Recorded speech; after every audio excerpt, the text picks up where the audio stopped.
From the viewpoint of a retired Special Operations Commander, this story isn't about medals or rank, it's about discipline under fire of a different kind. Elise survives years of being mocked, dismissed, and erased by the very people she's sacrificing everything to protect. She never breaks cover, never defends herself, never reveals the mission. And when the truth comes out, she still holds the line with more composure than anyone around her. I am Elise Morrow. A Navy SEAL admiral physically barred me from the front row at my own father's memorial service, saying it was reserved for military. While my mother watched silently, a 13-year-old lie began to unravel. My family was convinced I was a disgrace who had washed out of basic training. But the truth is, I serve as a lieutenant commander in an intelligence agency that has no name. That was the moment I chose to reclaim my narrative. Have you ever been totally misjudged by your family? I would love to hear your story below. Before I go on, I would love to know where everyone is watching from. And if you have ever had to stand up for your truth against your family's story, hit that like button and subscribe for more tales of quiet strength. This next chapter might be hard to accept. I grew up in Virginia Beach, not far from the ocean, in a home filled with the scent of salt water and my father's polished boots. He was Master Chief Oliver Morrow, a Navy SEAL for 3 decades, and he was deployed more often than he was home. Military life means you run on faith instead of a schedule. It is the hope of hearing his key in the door, and the trust that he would always walk back through it. My mom, Sandra, was the rock that held our family together. When Dad was away, she handled it all, driving us to school, paying the bills, getting groceries at the commissary, and making sure our old car kept running. She could throw a backyard party with a perfect smile, while secretly being awake for 72 hours, sick with worry about my dad. She went to all my school functions by herself. She learned to fix a leaking faucet, repair drywall, and navigate the maze of military tax forms. She possessed a silent toughness that went unseen by many. I believe that shouldering that burden by herself for years made her hard. After decades of having to be strong, it just becomes who you are. My brother, Tyler, is 4 years older than me. Back in school, he was the football hero, a member of the homecoming court, and a favorite among the faculty. His natural confidence drew people to him, making him effortlessly popular. He earned a scholarship to Virginia Tech to study construction and later began his professional life in Richmond. Tyler was seen as the successful one in our family, largely because his life made sense to everyone. His journey was straightforward. He was always home for holidays, and he phoned our mother weekly. He was the son my mom could brag about, her evidence of good parenting. Meanwhile, I was just an observer. I grew up on the sidelines, noticing every small thing. I read books meant for adults, and posed questions that made them shift in their seats. When my father returned from a deployment, Tyler would run and leap into a hug, leading straight to a game of toss in the yard. I had a quieter method. I would simply wait for him on the front porch. As he walked up from his car, I would study his expression for clues. He would kneel down, place his hands on my shoulders, and ask, "So, Elise, tell me what you are thinking." I would quiz him about his travels, how the ocean appeared on a moonless night, and whether he ever felt fear. His answers were never direct, but his gaze showed me he valued my curiosity. My dad was not an openly emotional person. 3 decades as a SEAL tends to beat that out of a man. Yet, in those hushed conversations on our porch, as I probed with questions no one else dared to ask, I could see it. It was a deep, silent sense of pride. The type of pride that exists in the pauses, not the words. I yearned to be like him, but not in the way my brother did. I did not care about the man at the barbecue, playing catch, or swapping tales with his teammates. I admired the man who could vanish for months and come back changed. The one who held classified knowledge. The one whose body woke him at 4 in the morning because he no longer knew how to be at peace. When I was 17, I had no idea what that life truly cost. I just felt it was the most authentic part of him, and I needed it for myself. The summer after my high school graduation, I announced my plans. We were in his refuge, the garage, surrounded by a dismantled truck engine on the floor. His arms were stained with oil. I was perched on a flipped-over bucket when I said, "Dad, I am enlisting in the Navy." He kept his eyes on his task. He secured a bolt, set his tool aside, and cleaned his hands on a greasy cloth. Then he looked at me and said, "The Navy will demand everything you have, and then some." He added, "As long as you understand that." I confirmed that I did. He responded with a single, firm nod. There was no smile, no debate, and no attempt to change my mind. He just grabbed his wrench and resumed his work. From him, this was approval. My mother, on the other hand, wept for 2 solid days. She had hoped I would go to college and lead an ordinary life. Tyler claimed I was doing it for the attention. "You are not Dad," he sneered at the dinner table one evening. "You will never make it as a SEAL." I refused to give him a response. I signed up a week later, and in August of 2013, I reported to boot camp. At 18 years old and 132 pounds, I was absolutely sure of my path. Basic training was just as hard as I had been warned, often in surprising ways. Sleep became a luxury. The drill sergeants never stopped shouting, and the workouts were so intense that men twice my size were dropping out within the first week. For me, however, it was ideal. The rigid structure, the constant challenges, and the powerful feeling of purpose were exactly what I needed. In my division, I was the fastest runner and swimmer. I came in second for push-ups, bested only by a woman from Oklahoma who had a good 40 pounds on me. I was also in the top 3% for academics. 2 weeks in, my commanding officer, Chief Petty Officer Brennan, took me aside. He mentioned I possessed a certain trait he did not often encounter. He never clarified what that trait was. He only advised me to stay focused and continue performing well. 3 weeks after that, at 4 in the morning, 2 men in street clothes woke me. They had no uniforms, no identification, and they held a file with my name on the cover. They informed me I was selected for a new mission and had to come with them immediately.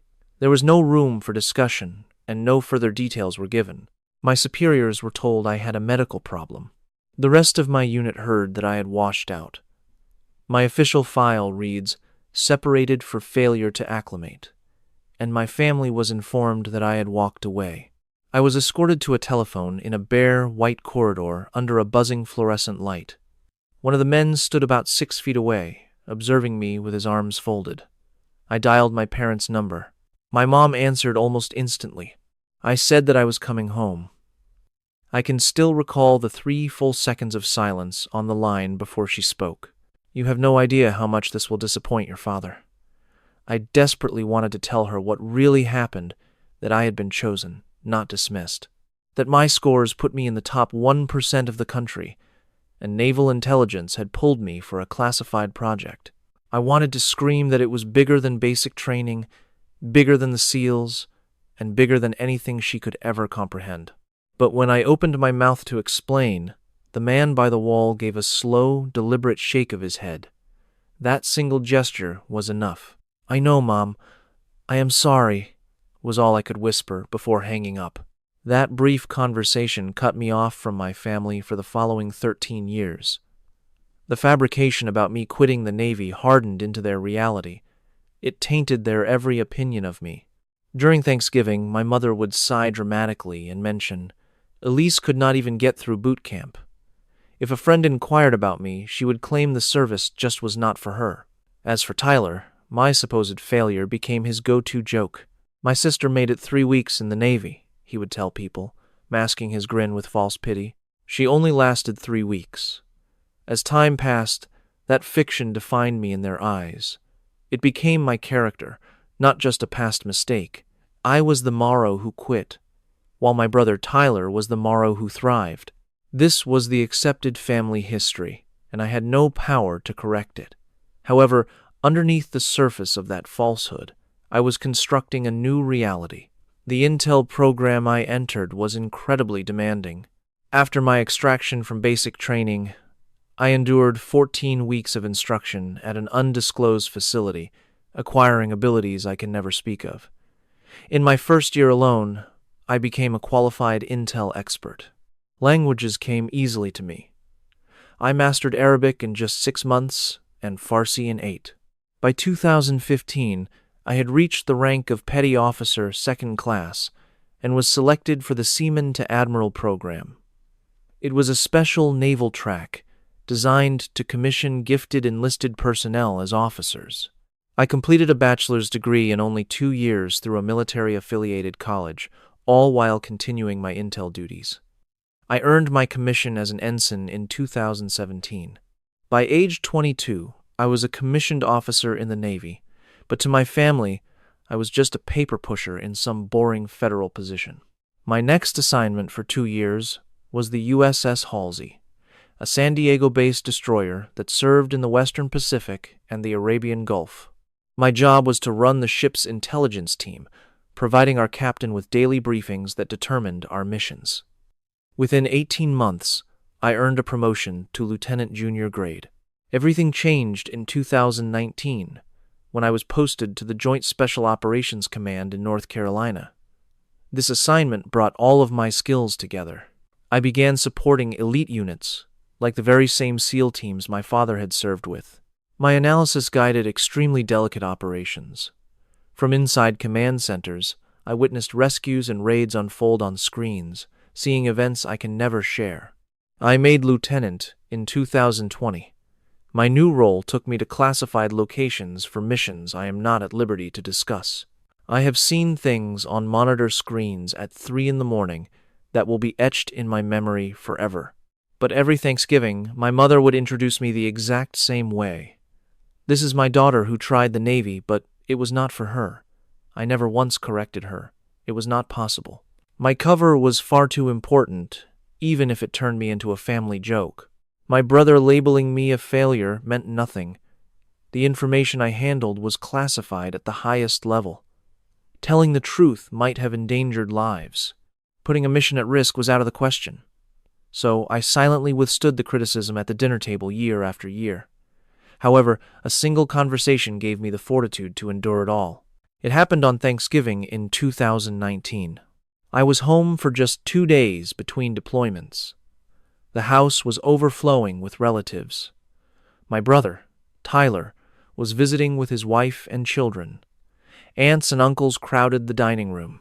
In the kitchen, my mother was boasting about Tyler's latest building project. She barely glanced my way when I entered, saying only, "Oh, Elise is here. Good." I escaped to the garage later that evening for some quiet. I found myself leaning against my father's workbench in the darkness, the exact spot where I told him I was enlisting 6 years prior. The clutter of old car parts was gone, replaced by neatly arranged tools and a radio playing a country song. I could make out the sounds of laughter coming from the house. The garage door opened slowly, and my dad stepped inside. He left the lights off, simply leaning against the opposite wall with his arms crossed. After a silent minute, he spoke in a low voice. "I did enough years on the teams to know a medical discharge when I see one. That is not your story." Tears immediately filled my eyes. I was unable to speak. I could neither confirm nor deny anything he said. I remained in the shadows, focusing on keeping my breathing steady. He gave me a single, slow nod, which was all the confirmation I would ever need. As he turned to go, he stopped in the doorway. Without looking back at me, he said, "I am proud of you, kid, for whatever it is that you do." Then he returned to the house. He never brought it up again. He never defended me from my mother's comments. He never stopped Tyler's jokes. He prioritized my security clearance over our family's opinion of me, knowing that some responsibilities are more vital than appearances. That was the last conversation we had about my career. He took my secret with him when he died. Tyler's resentment deepened through 2020 and 2021. His own marriage fell apart. His wife left with their daughter and relocated to Northern Virginia. Tyler was burdened with child support payments, a mostly vacant apartment, and a business that was failing. He began to drink more heavily and seemed to attend family events only to pick a fight. He directed all of his anger toward me. In his eyes, I was a symbol of everything he had not accomplished. I had a generic government job, a plain car, and a modest apartment. I always showed up to holidays, unattached, with no children, and seemingly no ambition. He started calling me the family freeloader when I was not around. He would say it to our mom, our cousins, and anyone else who would listen. My mother never challenged him. To her, he was just speaking the truth. The Thanksgiving meal in 2021 is one I will always remember. I had just come off a 72-hour shift at a command center. We were coordinating a hostage rescue in West Africa. My team worked around the clock to track 3 captured Americans. We located them, the assault team went in, and all 3 were brought home. I drove directly from my post, changing clothes in my car and picking up a dessert from a shop along the way. Tyler was already at the table when I got there. He looked from me to the pie in my hands and gave a small, mocking smile. It must be nice to get a government paycheck for doing absolutely nothing. My mother gave a little chuckle. It was not a cruel sound, just the noise of someone who has believed a falsehood for so long that she forgets it can cause pain. I sat down and ate, forcing a smile until I could politely excuse myself at 9. During the quiet drive back, her laugh echoed in my thoughts. When I got home, I just sat in the parked car.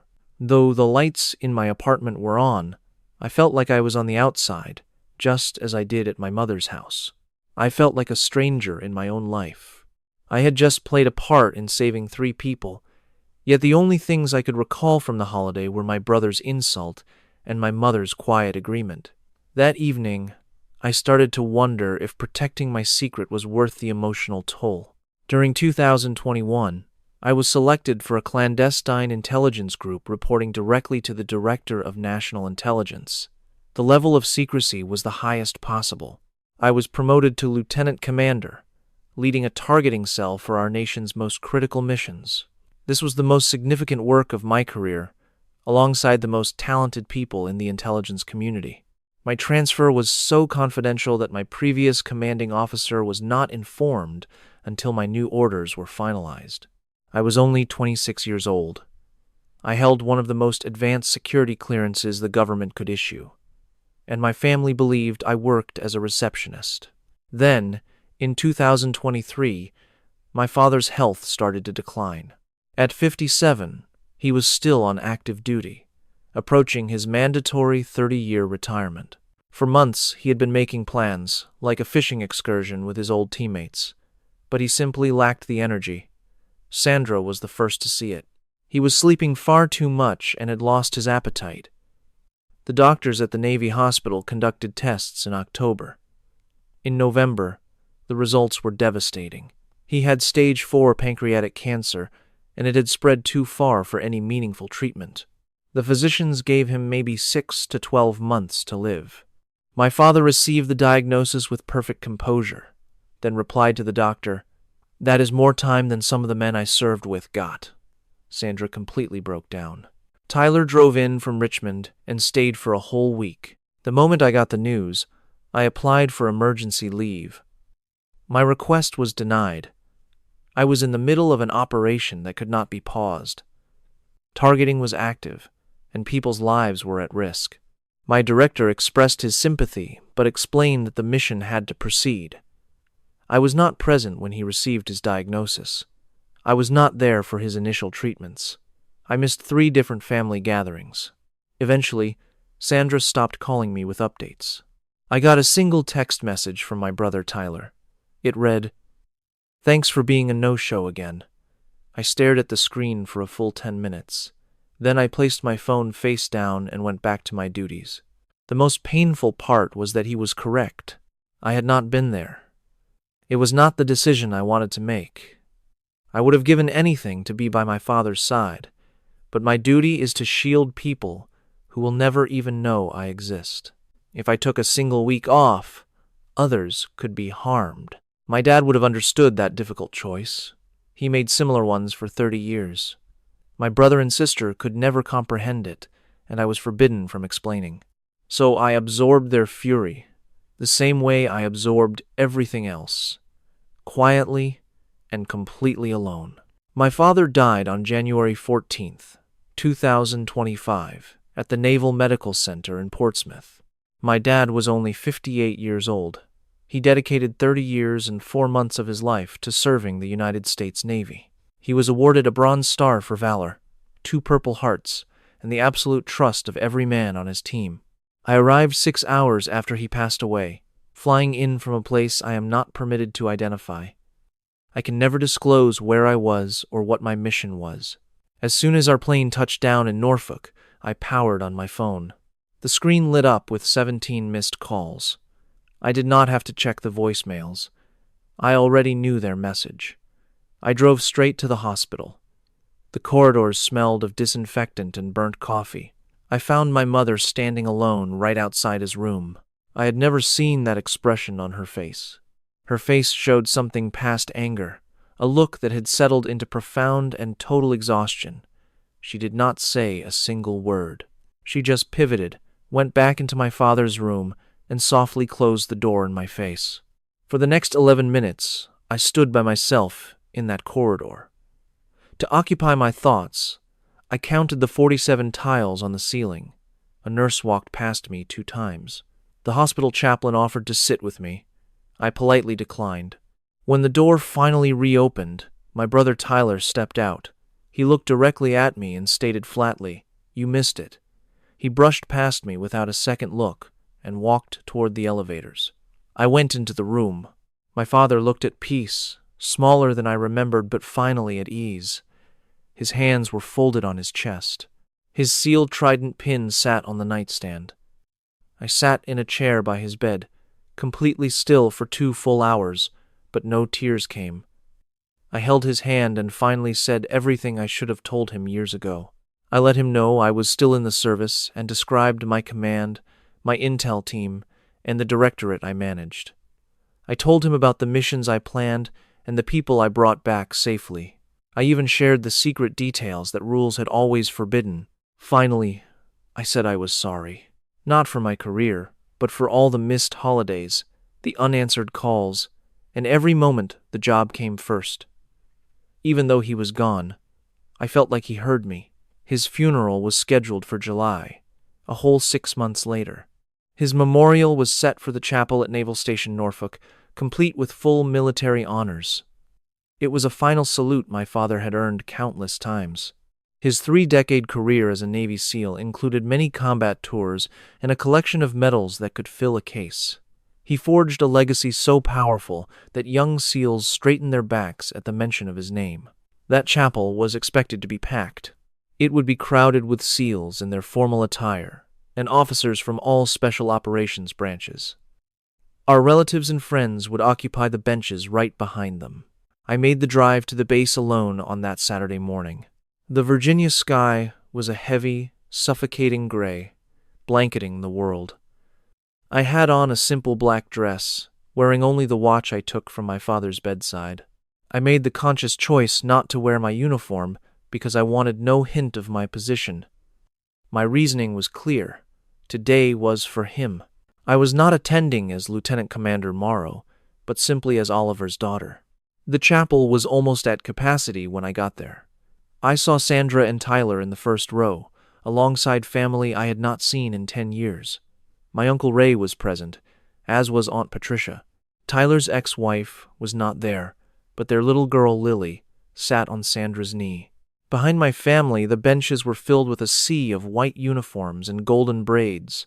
I recognized some faces operators my intel supported, commanders I had presented to, and men who carried out missions my unit created. Nobody in that room knew who I was. I was just one more grieving woman they did not know. Near the podium at the front, Rear Admiral James McEwen, a 2-star in the Navy, was standing. He had been my father's commanding officer for the last decade of his service. It was McEwen who promoted my father, sanctioned his final tour, and came to the hospital on 3 separate occasions.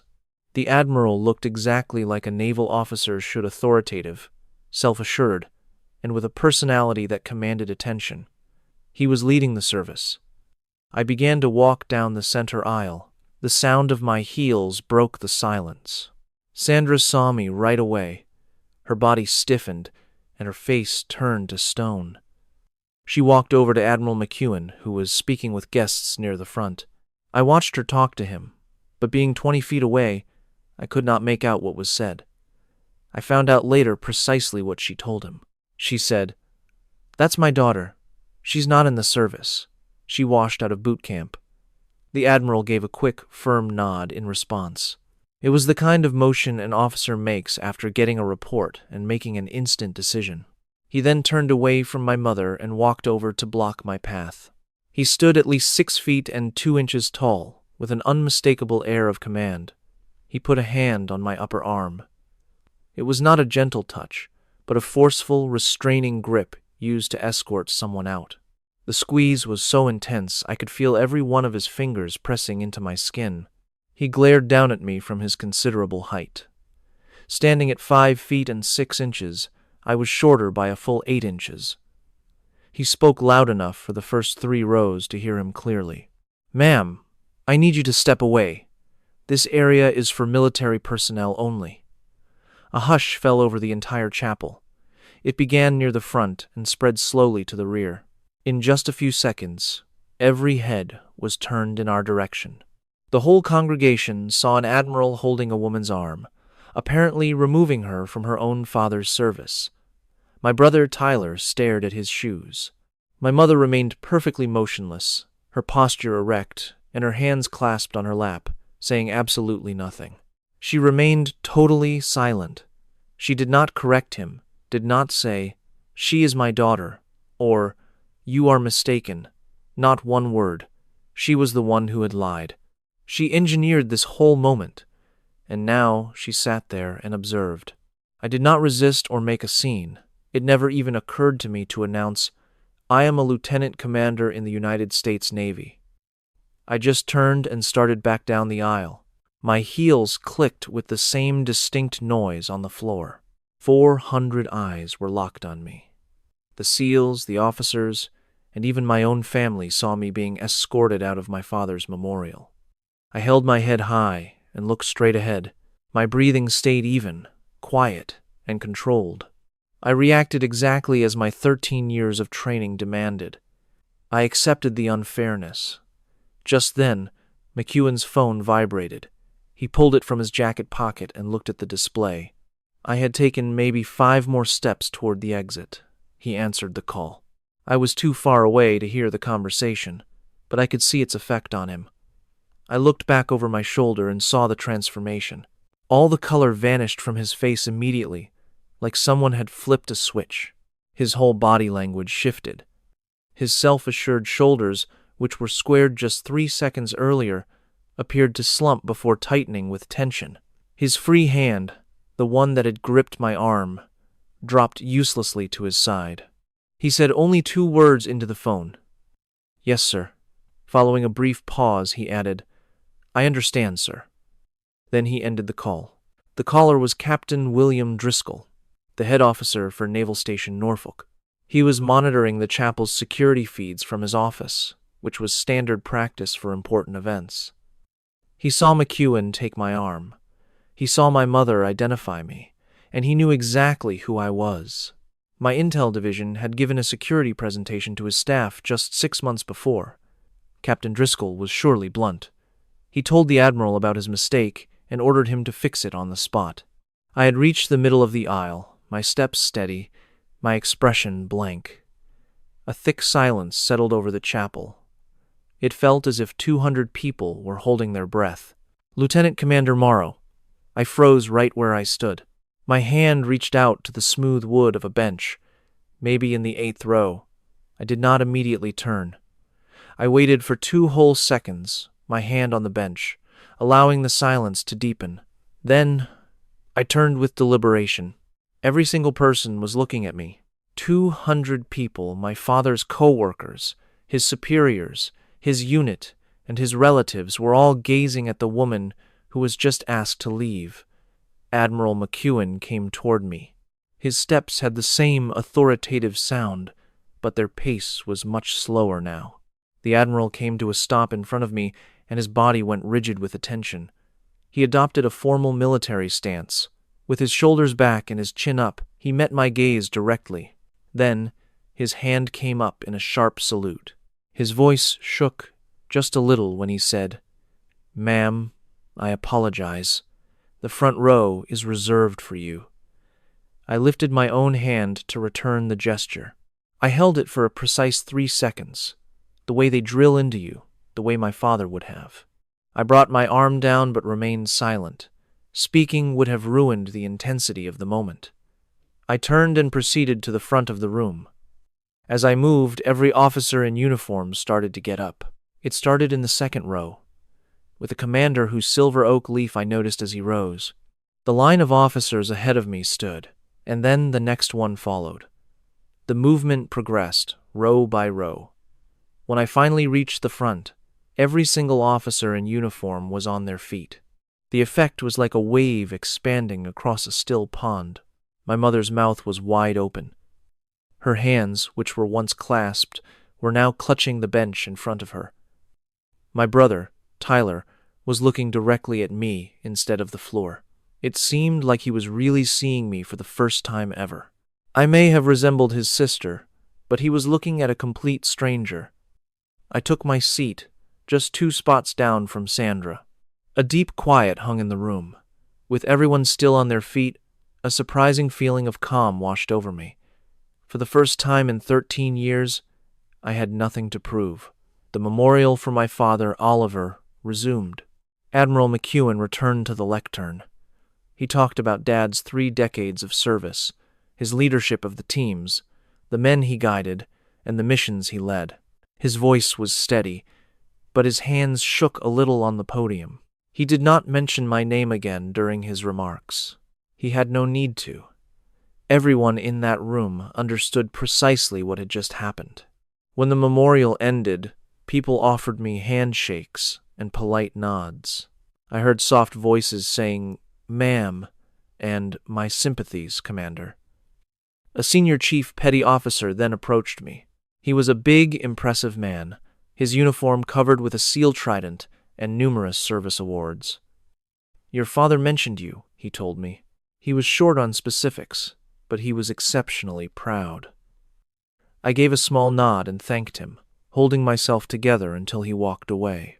On the other side of the chapel, Sandra was just staring. She had been standing motionless near the door for 20 minutes with Tyler and Aunt Patricia. Her expression was one of complete disbelief, as if her reality had been shattered. Tyler moved toward me twice, but both times he stopped after 3 steps and went back to his mother. I chose to miss the reception. It was held at Sandra's house, complete with catered food, folding lawn chairs, and a laptop slideshow of my dad's life. I simply could not bring myself to attend. It was not anger that held me back. The emotion was something far deeper, a feeling for which I had no name. I returned home to my apartment in Norfolk, parked my car in the garage, and took the elevator to the 3rd floor. Once inside, I just sat down on my living room floor. I remained there for 2 hours in complete darkness. I never switched on a light, prepared any food, or shed a tear. I just leaned my back against the couch, stared into the empty space, and let the weight of 13 long years press down on me. The events of the day kept replaying in my head. I saw McKeown's hand resting on my arm. I pictured my mother's stunned expression. I remembered the look in Tyler's eyes, the phone call, the flawless salute, and the way the entire chapel rose to their feet. I thought of my father. He had kept that secret so quietly because his mission always came before his own name. I did not feel angry, nor did I feel relieved. I just felt a deep emptiness, a hollow sensation I had not known since he passed away. It felt as if a pillar that had supported me for 13 years had finally turned to dust. 3 days later, I placed a call to Captain Grace Tanaka. She was the high-ranking intelligence officer who had recognized my potential and recruited me into her world just after basic training. I recalled seeing her one time in a hallway as I was using a payphone to call my mother. I was on the verge of telling my mom everything, but Grace offered a subtle shake of her head. From that moment on, she became my mentor. Grace was the person who helped me get into JSOC and pushed for my transfer to the Intelligence Directorate. She essentially sculpted the path of my entire career. She was also the closest person I had to a mother who truly understood my life. I told her everything that happened at the funeral. I detailed McEwan's gesture, the phone call, the salute, the look on Sandra's face, and Tyler's bewildered reaction. She listened to the entire story and did not say a single word. When I was done, a heavy silence hung between us for about 10 or 15 seconds. "Elise, you made the right choice," she finally said. "That cover story was crucial. It maintained operational security and it saved people's lives. Not just in this country, but in places your family has never even heard of, for people they will never meet. Your father understood that. It meant the world to him." Then, a question I had not intended to ask just came out. "Did my dad ever make an attempt to contact you?" I had to hear the answer from someone outside my family. Grace was silent for a moment. One time, roughly 4 years ago, he somehow obtained the main phone number for my office, which is not an easy thing to do. He left a message. He said, "This is a message for Captain Tanaka. I do not know what my daughter does, but I know it is important. I just wanted someone in her chain of command to know that her father is proud of her." And that was all. He hung up before I could respond. After my conversation with Grace was over, I just sat motionless. I remained on my bed with the phone in my lap, absorbing what she had told me. My father had called her. He had gone through all that effort to locate her, just to express his pride. He was not trying to get information or uncover any secrets. He simply needed a person I worked for to be aware that he understood the significance of my job. For all that time, I had feared he was ashamed of me. I believed he secretly agreed with all the terrible things Sandra used to tell me. His silence was not a sign of disappointment. I had been mistaken the entire time. It was pride. He had been proud of me for many years. He just could not express it to the people who were most important. It was not a decision he took lightly. He understood that some secrets have to be protected. He knew the weight of that silence is heaviest on the people you love. Meanwhile, back at Sandra's home, the air was thick with tension. Tyler paced back and forth across the living room, clearly rattled by what had happened at the church. He was on edge and his voice was shaking. He kept replaying the image of the Admiral's hand on my arm, the phone call, and me saying, "Yes, sir." He visualized the salute, and the 200 officers standing in respect for the very woman his own mother had called a total failure. Sandra sat at the kitchen table, where she had been since she got back from the service. Behind her, the catered food sat completely untouched. From the other room, the slideshow of Oliver's life played on, displaying photos of him in his uniform, on deployment, and with his team. She could hear the quiet click as each new image appeared, but her gaze was locked on. How does someone who supposedly failed basic training get a salute from a 2-star admiral? I have to have an answer. Sandra did not lift her head. Her hands were pressed down on the table, her fingers splayed wide. "I have no idea," she replied. But Tyler refused to drop it. So she was deceiving us for 13 years? Finally, Sandra looked up at him. Her eyes were puffy, but she had no tears left to cry. She was composed now, she said quietly. "Or perhaps we were the ones who were wrong for 13 years. I did not hear from either of them immediately after that, which did not surprise me. The funeral service had completely destroyed the story our family had believed for over a decade. They were just starting to sort through the wreckage. I understood. I had 13 years to adjust to the truth. They had only been given 90 minutes. In the 2 days that followed, Sandra called me on 3 separate occasions. I saw her name on the screen, but let the calls go. It was not out of anger. I just did not have the energy to explain 13 years of a secret career over the phone, especially not to her, in the very kitchen where she had once called me a disgrace. I sent back a single, short text message. "I am okay. I just need some time." Tyler told me later that she stared at that message for a full hour. Then, my brother did something I would have never seen coming. 5 days after the funeral, he drove to Naval Station Norfolk. He parked his car in the visitor lot, walked into the public affairs office, and told the sailor at the front desk that he was Elise Morrow's brother and wanted to understand her job in the Navy. The petty officer, a young woman who was about 23 years old, studied him for a moment before she picked up the phone. Tyler simply stood there. He mentioned later that he waited at that counter for nearly 10 minutes, feeling more and more foolish as she spoke quietly into the receiver. Suddenly, a nearby door swung open, and 2 men in plain clothes stepped out. They were polite and professional as they showed him their credentials from the Naval Criminal Investigative Service. They calmly explained that information about personnel with classified assignments was not available to the public, and that his request was now officially noted. After that, they escorted him from the naval base. As he stood in the parking lot, Tyler called Sandra, his voice weak. "Mom, they just escorted me off the base. 2 agents from the Naval Criminal Investigative Service, and it was all just because I asked a question about my own sister." Sandra was quiet for a moment. Tyler went on, "What kind of trouble is she in? What is she really doing?" Sandra finally answered, "I do not know, but it is clearly much more serious than we ever thought." Tyler was not aware of it then, but his visit to the base had revealed more than any words could have. Federal agents do not escort a person from a secure military base just for asking about a simple clerk. That kind of response only happens when the person you are asking about is involved in work so secret that their very job title is classified.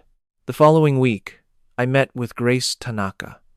Her office was a small, windowless room on the 3rd floor of a building you will not find on any map. I told her that I could not keep living with the lie. I was not referring to the official cover story. I would never compromise an operation or endanger my team, but I was finished allowing my family's wrong idea of me to be my identity. I was sick of sitting through holiday dinners and hearing their jokes about me being a failure. I refused to be the family joke any longer. Grace was completely sympathetic. She had witnessed this before, with intelligence officers, whose cover stories began to overshadow their actual lives. She explained that the Navy would not be declassifying my work. The specifics of my role, the directorate, the targeting division, and my missions would all stay secret. But there were a few things I was now allowed to share. My true rank, my commission as an officer, my uninterrupted years of service, and the fact that I was a naval officer. I joined the Navy at 18 years old, and the truth is, I never got out. The specific missions had to stay classified, but the larger truth, the one my family had gotten wrong for 13 long years, was something I could at last reveal. I decided I would tell them, but it would happen on my own terms and on my own time. It would not be because the funeral had forced my hand, or because Sandra and Tyler were demanding answers. It would happen because I had earned the right to be seen as the person I truly was. That night, I walked to my closet. My dress white uniform was hanging in the very back, perfectly pressed and clean, still in the plastic from a classified briefing 7 months prior. It had 2.5 gold stripes on each sleeve, which indicates the rank of a lieutenant commander in the United States Navy. My family had never once seen me in this uniform. Not a single time in 13 years. My hand brushed against the uniform's sleeve, feeling the heavy meaning stitched into those stripes. They stood for all the training, the missions, the operations, and the private costs. They were every missed phone call, every holiday I could not make, and every silent dinner I endured with my family. I zipped the uniform back into its garment bag, leaving the closet door cracked just a bit. 3 weeks after the service, a shift was in the air, a change I could feel from miles away. Sandra was beginning to fracture, not with loud, dramatic breaks, but with the quiet crumbling that happens when a core belief is shattered. She started replaying years of her own words. Every Thanksgiving she told everyone I just could not make it. She recalled each chat with a neighbor where she wrote me off with, "Well, she gave the military a try. It just was not for her." She remembered every time she bragged about Tyler's latest construction job, then glanced at me with a mix of pity and disapproval. From a spare room closet, she pulled out old photo albums. She spread them across the dining table, studying them one by one. Thanksgiving 2014, Christmas 2016, the 4th of July 2018. And there it was, the thing that had been present all along, my steady composure.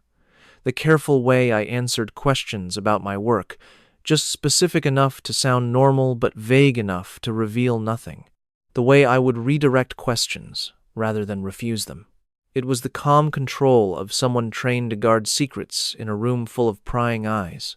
That training had been there all along, in each picture, at every family event, and within every conversation. She simply had never cared enough to look. She phoned her friend Deborah, a woman who spent 40 years as a Navy wife to a husband who retired as a captain. Deborah had seen plenty in her time as a military spouse. She understood the world Sandra was only now discovering. Sandra told her everything. The service, McKeevan's, the call, the formal salute, and the stoic officers. Deborah heard her out in silence. Then she said, "Sandra, people in that line of work cannot tell you anything. That is the whole point. The cover is not a falsehood. It is a shield." Sandra replied, "But for 13 years, Deborah cut her off. She was not lying to you. She was protecting you. There is a profound difference, and your failure to grasp that does not change reality." Sandra ended the call and sat at her kitchen table, her fingers intertwined. A new reality was taking shape in her thoughts, one that would require months to fully sink in. Her daughter had not washed out of the Navy. She had ventured deeper into it than Sandra could ever have imagined. And the silence, all those quiet holidays, had not been a mark of failure. It was a mark of discipline. Tyler was changing as well. His encounter with the investigators had deeply unsettled him. For years, he had mocked me, so sure of his judgment, and now that certainty had been completely demolished. One evening, he sat in his truck outside his Richmond apartment, the engine silent and the windows closed. He thought about every time he had labeled me a freeloader, every snide holiday remark, and every eye roll when I said I could not talk about my job. He pulled out his phone and typed 2 simple words: "I am sorry." He stared at the text for a full 5 minutes before he pressed send. I was at my desk when the message came through. I read it, leaned back in my chair, and typed 2 words back: "I know." Tyler looked at my reply for a long time. Just those words. No punctuation, no emoji, nothing like it is fine, or no worries. Simply, "I know." I think he was looking for absolution. Instead, what he got was an acknowledgement. And I suspect he came to understand that the acknowledgement was a much truer response than absolution ever could have been. Words started to circulate within the Navy community in Virginia Beach. Military bases are like small towns, and the SEAL community is an even tighter circle. Oliver Merrow's former teammates, the men he had deployed with, trained with, and who had carried him on their shoulders at his retirement, began reaching out to Sandra. They did not call to scold or shame her, but to offer her some context. A retired senior chief named Pete Garza visited her house one afternoon. Pete was 61, built like a fire hydrant, with hands that looked like they could pulverize rock. He served alongside my father for 15 years, a time that included 3 deployments, 2 of which forge a bond that never breaks. Sandra invited him in. She made a pot of coffee. Pete sat down at the kitchen table, the same one where Sandra had struggled for weeks to make sense of her own child. He then shared a story she had never heard. He started, "Oliver rang me up about 4 years back, late one night. He had a couple of drinks in him. Not a lot, but enough to loosen his tongue. He told me, 'Pete, my girl is into things I am not allowed to know about, and I have never been more proud.' I asked him what he was talking about. He just said, 'I cannot say. I just needed to tell somebody who would understand.' And that was the end of the call. In that instant, Sandra completely broke down. She began to cry with a raw intensity I doubt she had felt since the day my father died. It was a deep, painful sob that came from the very core of her, from the place where a person holds their deepest regrets. She had just learned from a man who knew her husband for 15 years that Oliver had known the entire time. He knew I had not failed. He knew I was doing something critically important, and he kept it from her, not from a lack of trust, but because his loyalty to that world was absolute. That evening, Sandra sat alone, cradling Oliver's trident pin. She turned it over in her fingers, feeling the shape of the eagle, the trident, the anchor, and the pistol. It was the emblem that defined her husband, and she at last understood that her husband and her daughter were part of a world she would never be allowed to join. I got a text from Sandra on a Saturday morning in late August. It was direct and simple. "The Lighthouse Diner, Saturday. Just us, please." That diner was a little spot on Shore Drive, where my dad used to take Tyler and me on Sundays after church when we were kids. I could still see the sticky vinyl booths, the worn-out laminated menus, and a waitress named June. She called everybody on and would refill your coffee mug before you ever had to ask. It had been a very long time since I had last stepped foot in that place. I stared at her text message for a whole day before I replied. I had no clue what this meeting was supposed to be. Was it a setup, an apology, a fight, or a lecture?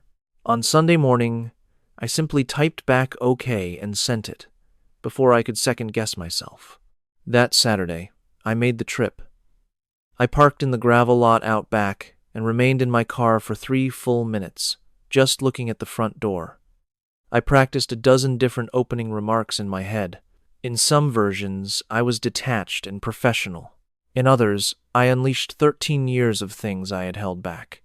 The kind of sharp truths that feel liberating to say but are devastating to hear. In the end, I never got to deliver any of my rehearsed lines. Sandra was already seated in a booth when I walked in. She was holding an old white coffee cup, its diner logo faded almost to nothing. Her eyes were red and swollen, not from recent tears, but from the deep-set redness that lingers after weeks of crying.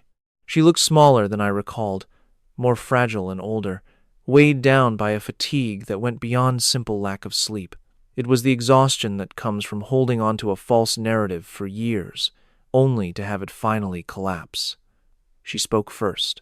She skipped right over the pleasantries I had prepared for, about my job, about McIvan's, the salute, or the phone call. Instead, her words cut straight to the bone. "For 13 years, she started, I told the world you were a disappointment, and you never once corrected me." I could only stare at her. This was my mother, the anchor who kept our family steady through my father's 30 years of service. The woman who mastered plumbing, car repairs, and the family finances. The same woman who had aimed that strength at me like a loaded gun. I was not permitted to, was the only thing I could manage to say softly. Her eyes closed for a few long seconds. When she opened them again, she continued, "Your father tried to warn me, not out loud. But he would give me this look whenever I brought you up, a look that said I was missing the entire point. He wanted to defend you, but he was bound by his oath, and I chose to look away every single time." I reached my hand across the table and placed it over hers. Her skin was cool from the ceramic mug. We were quiet for a moment. The waitress, June, came by with the coffee pot, assessed the scene with 3 decades of experience, and silently moved on. At last, Sandra asked, "Is there anything at all you can tell me?" So I began to tell her what I was allowed to say. I shared my rank as a lieutenant commander in the U.S. Navy. I told her about my unbroken service since the age of 18, a path where I never gave up. I explained that the sensitive nature of my job prevented me from sharing specifics. I made it clear that every missed holiday or unanswered phone call weighed on me, always for reasons I was not permitted to share. She seemed to absorb this, nodding her head. Then she posed the one question that cut through everything else. "Are you safe?" The question made me pause. My mind raced with images of late-night command centers, glowing screens at 3 in the morning, and assignments in high-risk zones. The majority of the time, I answered truthfully. A quick, sharp laugh escaped from Sandra. It was an involuntary sound, a blend of comfort and heartache. It was a laugh I knew well, the same one my father had. We both caught it, but we let it go unspoken. She did not require every detail, just enough truth to erase the incorrect picture of me she held for years. And after 13 years, I was finally able to offer her that. We walked out of the diner next to each other. The Virginia Beach sunlight was intense in the parking lot, glinting off the vehicles. Standing by my car, Sandra did something I had not witnessed since my childhood. She looped her arm through mine. It was not an embrace, but an easy, familiar gesture that felt completely normal. She kept her arm there for a moment, then went to her own vehicle. I got into my car and saw her drive off. The air carried the scent of dusty gravel, sea salt, and diner coffee. An emotion I had not experienced in years settled over me. It was not absolution or relief, but something quieter, a sense that a new page was turning. In the 6 months that followed, our connection changed completely. It was not perfect, but it was new. Sandra and I started talking on the phone each week. At first, our conversations were brief, usually about the weather or her dinner plans. Gradually, our calls grew longer. She inquired about my apartment, what I was eating, and other little things. She respected my privacy about work, a gesture that meant more to me than she knew. Tyler even made a trip to say he was sorry. He came from Richmond one weekend, finding me at Sandra's house. He met my gaze directly and admitted, "I have been a horrible brother. I am not sure how to make it right, but I want to try." I let him know that was all I had ever hoped for. Then, for the first time in more than 5 years, he hugged me. The hug was clumsy and held a bit too tightly for a moment too long, yet it was absolutely perfect. The Thanksgiving of 2025 marked the first holiday in 3 years that my job was not a punchline. When a cousin inquired about my profession, Tyler intervened.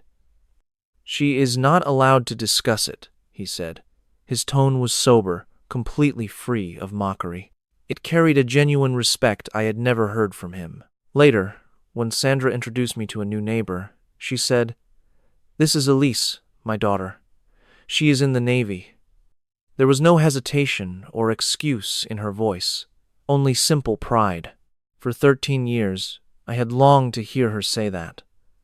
The following January, I received a new overseas post. It was a pivotal career move, a 2-year deployment directing operations from an undisclosed location. The assignment was the most demanding I had ever faced, but I was prepared. I phoned Sandra with the news, and for about 15 seconds there was only silence from her end. I heard nothing but her breath. Then she spoke softly. "Just come home when you are able. I will keep a light on for you." A lump formed in my throat as I held the phone. That was the exact phrase our father, Oliver, always said. He used to say that to Sandra in the driveway before every one of his deployments. For 13 years, she had never used those words with me. They were always his. Now, she was passing his promise on to me. "I will, Mom," I answered, with all my heart. On the evening before my departure, I knew I had to finally read the note that came with my father's belongings. The Navy sent a box in January, holding his trident pin, a folded flag, and one sheet of paper covered in his distinct handwriting.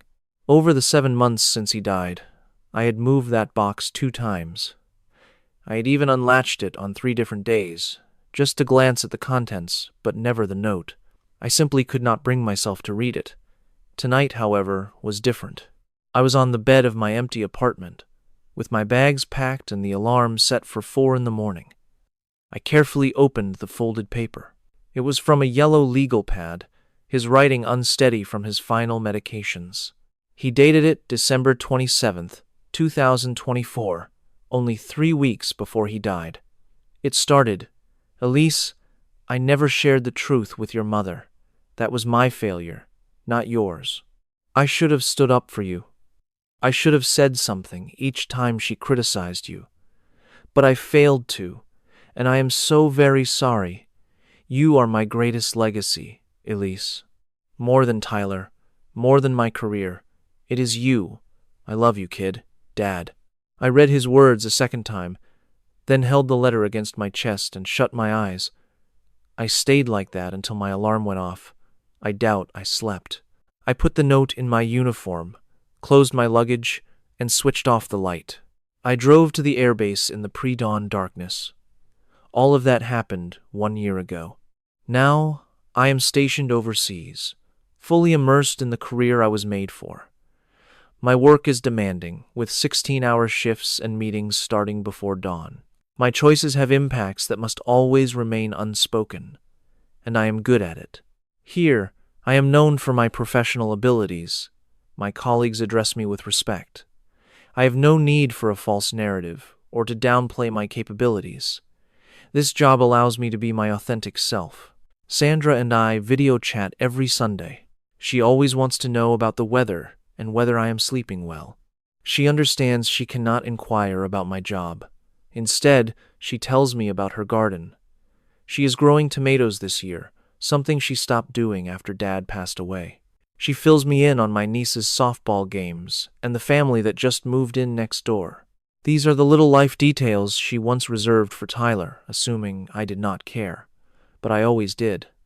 Sandra is also volunteering at the Fleet and Family Support Center now. She supports other military spouses through the challenges of deployments. She described helping a 23-year-old woman who was crying because her husband had just left for his first tour. Sandra took the young woman's hand and said, "Be proud of them, even when you do not understand their work." She now has a recent photo of me on her volunteer badge. I am in the picture, standing before a building she could never identify, in the uniform she finally respects. Tyler sends me actual letters now. He writes about his life, telling me how his daughter Lily is playing shortstop. He mentions a construction project in Chesterfield County. He does not apologize anymore in his letters. We have moved beyond that. My brother and I are building a true connection. It feels like I finally have a sibling. The last lines of his most recent letter struck a deep chord. He wrote, "I told Lily about you. I said her aunt does a top-secret and vital job for America. She asked if you were a superhero. I said you are." Those words, "read in my room at 10 p.m. on a Wednesday," made me smile. My eyes began to sting. It was likely the most generous thing he had ever said to me. As my work ended this evening, I stepped out into the heavy, warm air that seems to stick to you. Do you know what it feels like when your own family completely misjudges you? For 13 years, they viewed me as a failure, someone who just could not succeed. They were wrong. I can still picture the moment it all shifted in a chapel with a man called McEwen. He had his hand on my arm with the smug assurance of an influential man. I remember my mother's quiet disbelief, the sight of my brother Tyler's shoes, and then the call came. In the space of 2 seconds, I saw all the condescension vanish from McEwen's expression. He went rigid, giving a salute so crisp you could hear it, the type reserved for a superior officer he had just grossly underestimated. Then, one by one, every officer in that room stood up.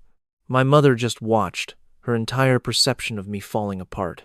I also think of Sandra in the diner, her coffee cup cold in her hands, admitting, "I let people believe you had failed." Her tone was matter-of-fact, not apologetic. I recall Tyler's short text message, "I am sorry," and my own response, "I know." The simplest phrases can often hold the greatest weight in model. I remember one Thanksgiving when Sandra announced, "She is with the Navy now." My brother Tyler quickly added, "And discussing it is not an option." That day, the usual tall tales and teasing stopped. I can clearly see my father in his workshop, car parts spread all around. He had warned me, "The service will ask for everything you have got." He was absolutely right. The price I paid was steep. I sacrificed holidays, meals with family, my reputation, my mom's approval, and my brother's trust. For 13 long years, I was the disappointment at every gathering. It took every bit of my strength, but it gave me something in return. It provided me with a mission. My work had real meaning. I was surrounded by colleagues who grasped the stakes and valued my contributions. I knew with absolute certainty that my secret work, something my family could never picture, kept people safe.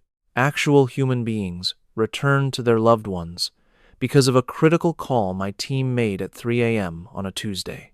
My dad dedicated 30 years to protecting strangers. I did the same for 13 years.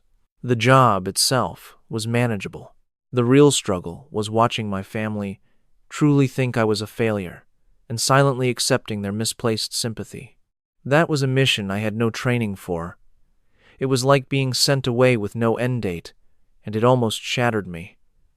Things have improved since then. They have a glimpse of my world. They will never know the details, naturally. The operations, the targets, the hidden codes, or the terrible things I have seen on screens are not for them. But they understand what is important now. My mother knows I am in service. My brother understands my job matters. And my father, he understood from the very beginning. I feel his letter in my hand. The page is worn and soft from all the nights I held it, when the pressure was unbearable and home seemed a world away. You are the best part of me. Only 5 words, written in a faltering hand just 3 weeks before my dad was gone. That simple phrase unearthed a truth buried under 13 years of misunderstanding. I breathe in the warm night air. The stars feel so close. I know that an ocean away, my mom has kept a light on for me. For the first time in ages, it feels like I am finally on the right path. If this resonates with you, if you have ever felt invisible to your own family, please keep going. The ones who truly matter will recognize your value. You do not need to bear the weight of anyone else's opinion. If this story moved you, I hope you will subscribe. I look forward to seeing you in our next video.